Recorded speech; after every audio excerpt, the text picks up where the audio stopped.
Magandang morning po, ladies and gentlemen. Nandito tayo sa site, no?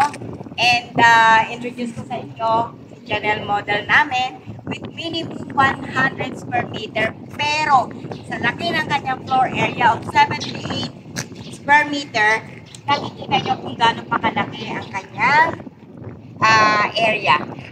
Dito po, tayo carport. Akala ko noon, yun na yun. Hindi po, dahil napakalaki pa ng inyong expansion. Dito sa likod, meron pa po tayong almost 3 meters pang extra for your service area. Pwedeng dirty kitchen, sampayan, or lalagyan ng inyong washing machine. And then, dito po sa harapan natin, makikita nyo, napakalaki pa din. Lagyan nyo lang yan ng garden set or that's another area for your receiving area, no? Pasok po tayo sa loob. Pagpasok, as usual, this is our living area. And makikita nyo ang ating mga bintana.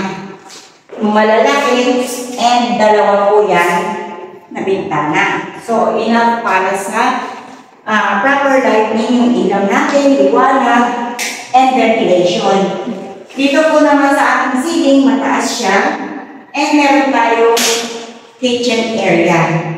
Pwede naman ninyo yung ilabas in the future na kayo ay nakamove in na.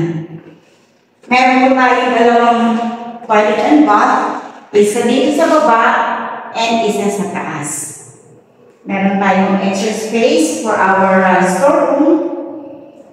And ito po ang ating service area. So, ito po yan.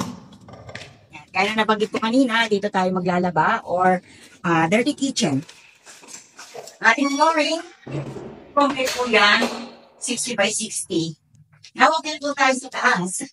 Ito po ay concrete. Hindi po siya pag-blank. Concrete with tiles na po and metal railings.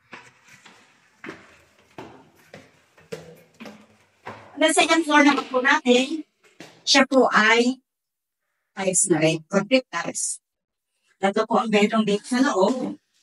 Isa para kay anak. Mas malaki kaysa dun sa isa. And ito po yung kumati natin bedroom. Yung yan. And pag po ganyan, mas pagod na po ng kanyang layout. Mataas ang ceiling. Perfect para lagyan natin lang yung chandelier. Ang area po naman natin, napakaganda din, no? Napakaganda. We have mountain, no? Siyempre, alam naman natin pagkabit matulog, napakaganda ng may bundok kasi nababasag mo niya, mula niya ang mga hangin and yung ulan. Malapit tayo sa simbahan, malapit sa bayan, malapit sa eskwelahan, and napaka-commercialized na po ang ating area. Going to Padre Garcia and going to Lipa.